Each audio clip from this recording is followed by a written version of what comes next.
Rayonlar aralıq sottorдун функцияларын жергиликтүү сотто өткөрүп берүү маселесин карап чыгуу зарыл. Сот адилеттигине жетиш үчүн адамдарга абдан ыңгайлуу шарттарды түзүү керек. Өзүнүн укугун коргош үчүн жарандарыбыз талаш чечкен сот органы алыс жайгашкандыгына байланыштуу кошумча чыгымга учурабашы керек.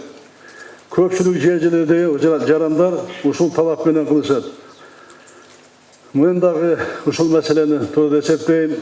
Мына элди кыдырып жолукканда өткөн жумгалыда мына ушул маселе көтөрүлдү. Азыр экономикалык жана административдик талаштарды чечүү функциясы райондар аралык сотторго берилген.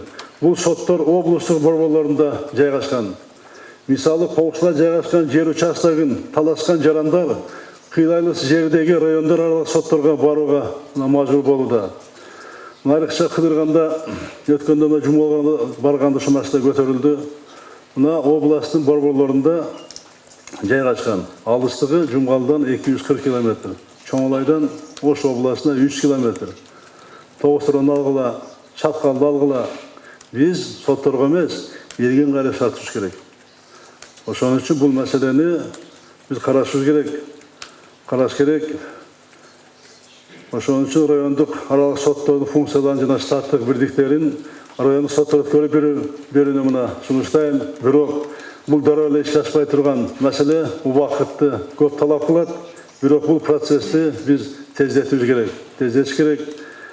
Эмне үчүн дегенде биз элге шартты түзүшүбүз керек. Эгерде алыс жерден келгенде бир күндө чечсе мейли, 10 күндө чечсе мейли. Бирок жылдап созулуп атпайбы ошол иштер. Ошон үчүн бул маселени биз карашыбыз керек.